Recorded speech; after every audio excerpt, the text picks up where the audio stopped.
Bonjour mes petites poussières d'étoiles, comme je suis heureuse de vous retrouver, premier jour de l'année. Et vous avez vu, c'est le premier jour, eh ben moi, je me suis mis sur mon 31. Enfin, j'ai essayé. Je veux d'abord vous renouveler mes vœux, mes vœux de santé, surtout pour vous, pour tous ceux qui vous sont chers. Alors, cher ou cher. Vous connaissez maintenant le langage des oiseaux, je vous y amène souvent. Écoutez, oui, j'espère que vous êtes un peu remis, de vos émotions, de votre digestion, parce que c'est toujours une période compliquée, pour notre corps physique, tant pour la digestion, notre petit foie qui parfois, est un peu encombré. Alors pourquoi? Et nos énergies en général, parce que bien sûr, comme on a un rythme différent, on se sent fatigué. Donc j'espère que vous allez dépasser tout ça facilement et puis, on en revient au sujet de notre vidéo d'aujourd'hui.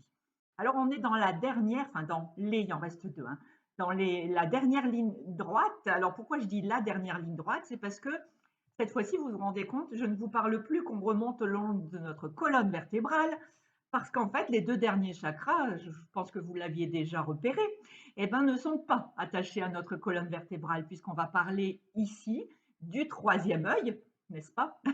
Et dans la dernière vidéo, ça sera la couronne. Donc, ce sont bien deux chakras qui ne sont pas rattachés à notre colonne vertébrale. Pourquoi? Peut-être vous avez déjà une idée. Eh bien, parce que tous les chakras qu'on a visités précédemment, nous rattachent à la Terre.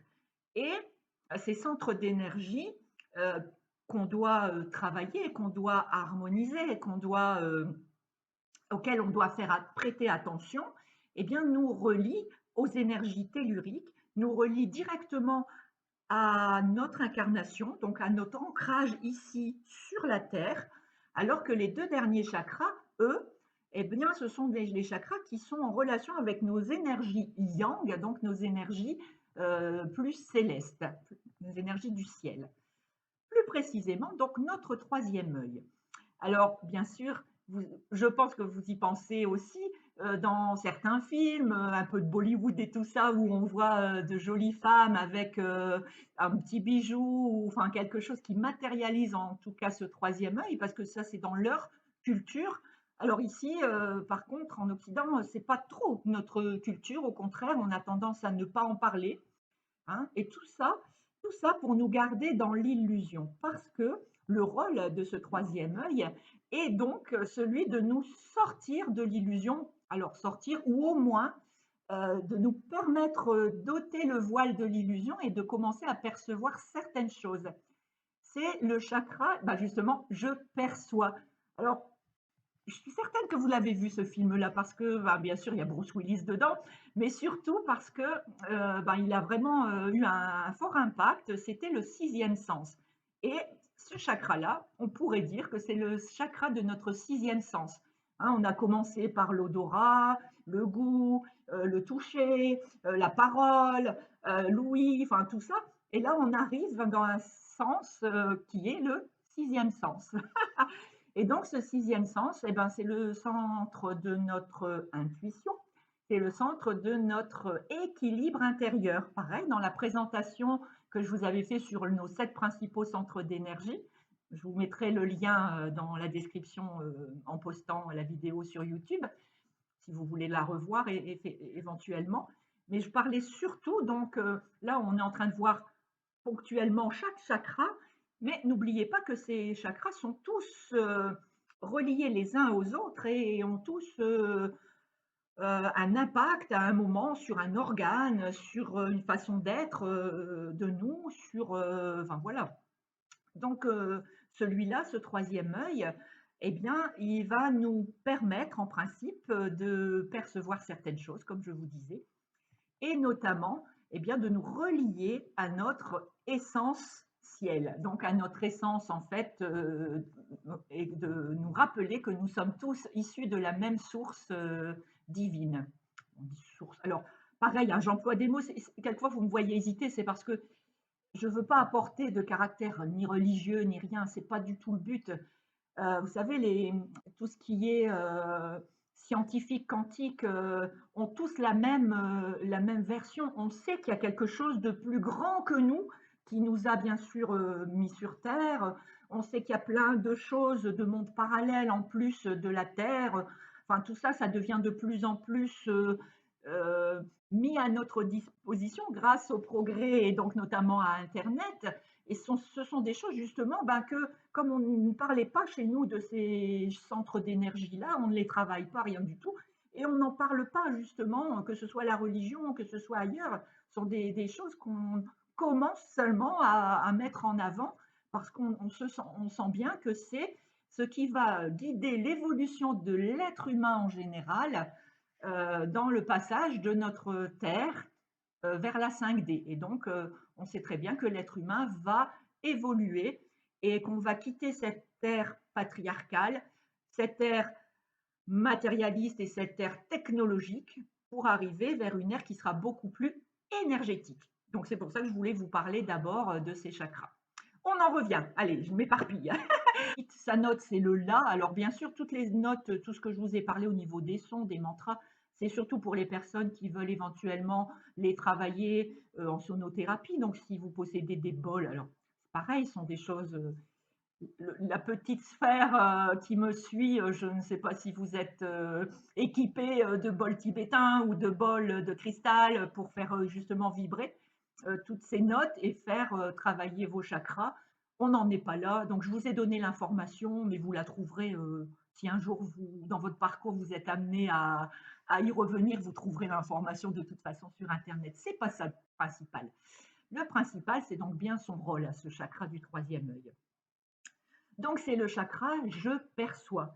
Oui, je perçois que j'ai vécu pendant longtemps, quand ce chakra est ouvert, j'ai vécu pendant longtemps dans l'illusion de la pure matérialité. Alors ce chakra doit être très bien équilibré. Alors je ne sais pas si vous pouvez pousser la réflexion jusqu'à vous projeter sur un chakra du troisième œil qui serait surchargé d'énergie. Qu'est-ce que ça pourrait avoir comme impact? Eh bien, on se trouverait devant une personne qu'on appellerait illuminée, devant une personne qui n'a plus aucun contact avec la réalité, avec son entourage, avec les choses de la vie et qui est perché. C'est un terme qu'on emploie aussi assez souvent. Voilà, donc ce qui peut se passer quand ce chakra-là est trop plein d'énergie. Si par contre il est lui pas du tout alimenté et en baisse d'énergie, eh bien on va se retrouver dans le cadre tout à fait différent d'une personne qui va être vraiment, alors les pieds bien sur terre et ne pas avoir du tout, mais alors pas du tout, d'ouverture sur ses possibilités. Parce que avant, bien sûr, de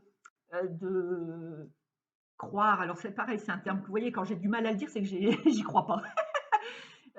Qui va se bloquer et puis qui ne va même pas avoir envie de savoir ce qu'il peut peut-être avoir parce que la curiosité est, bon, c'est un vilain défaut, mais pas les pruneaux.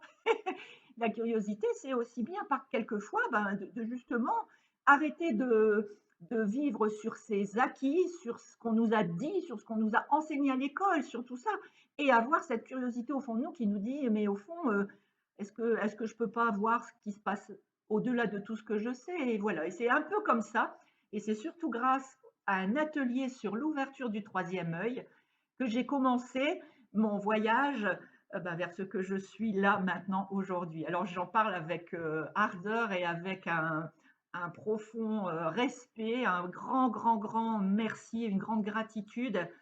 Alors à mon petit ange, à ma petite sœur, et puis à Marie-Pierre qui avait animé l'atelier auquel je fais référence et qui m'a vraiment mis sur la route. Voilà, donc, un petit aparté, je suis désolée. Donc voilà, je sors de l'illusion, c'est mon sixième sens. Alors, pas de chance, parce que pour harmoniser, enfin pour équilibrer plutôt, je dirais, parce qu'il faut vraiment l'équilibrer, pour ne pas tomber dans je ne veux pas entendre et dans le oh oui, il y a que ça de vrai, faut pas, faut croire, faut croire, faut croire. Non, non, le but du jeu, c'est vraiment que ce chakra-là soit bien équilibré, qui nous permettent donc de mieux entendre tout ce qui remonte, hein, de notre cœur, de notre gorge, de notre plexus solaire, les relations avec les autres, voilà. Tout ça, en fait, qui doit remonter, ne pas les bloquer à tout ce qui est terrestre. Donc, il doit être équilibré. Et pour l'équilibrer, ce chakra du troisième œil, pas de chance, il n'y a que la méditation.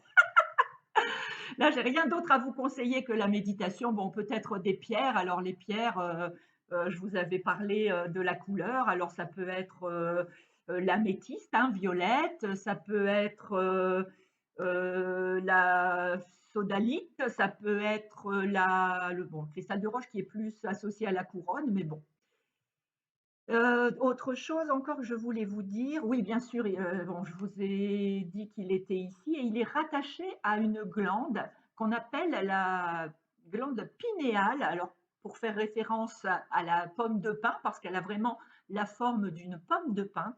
Elle est toute petite, elle se trouve à l'intérieur, au niveau de notre hypophyse. Donc voilà, elle est reliée à ça et reliée, à nos oreilles, au système endocrinien, voilà, et au système nerveux en général. Quoi d'autre encore? Ah oui, alors je ne vais pas vous faire de méditation parce que franchement, j'estime qu'on n'en est pas encore là et que justement pour ne pas tomber dans l'excès, on ne va pas faire de méditation pour ouvrir son troisième œil sans savoir si on est bien ancré. Et je ne veux absolument pas prendre la responsabilité de vous faire des méditations. Allez, vas-y, ouvre ton troisième œil, ouvre ton troisième œil. C'est quelque chose qui se décide, c'est quelque chose qui vient sur votre route, un peu comme une synchronicité. Vous rencontrerez des personnes, peut-être vous lirez cette vidéo, qui vous mettra déjà la puce à l'oreille pour arriver à ce troisième œil, essayer de savoir comment ça fonctionne, essayer de savoir ce que ça peut faire. Et vous trouverez forcément, puisque tout est juste ici-bas, la vidéo, la personne ou l'accompagnement qu'il vous faudra pour l'ouvrir, ce troisième œil. Ce n'est pas mon rôle ici. Je voulais vous faire attirer votre attention sur le fait que quand on arrive sur Terre, eh bien, on apparaît. Et quand on quitte cette terre, ce monde, enfin quand notre corps physique est épuisé et qu'on quitte cette terre, on disparaît. Est-ce que cela voudrait dire qu'entre apparaître et disparaître, nous ne faisions que paraître? Et donc, moi, ce que je voudrais faire par le biais de cette chaîne, c'est vous permettre pendant de longues années d'arriver à être ce que vous êtes vraiment. Voilà. Et vous finissiez par être et non plus paraître. C'est du chinois ou quoi ça? Allez, je vous fais des plein de bisous. À bientôt mes petites poussières d'étoiles. Je vous aime.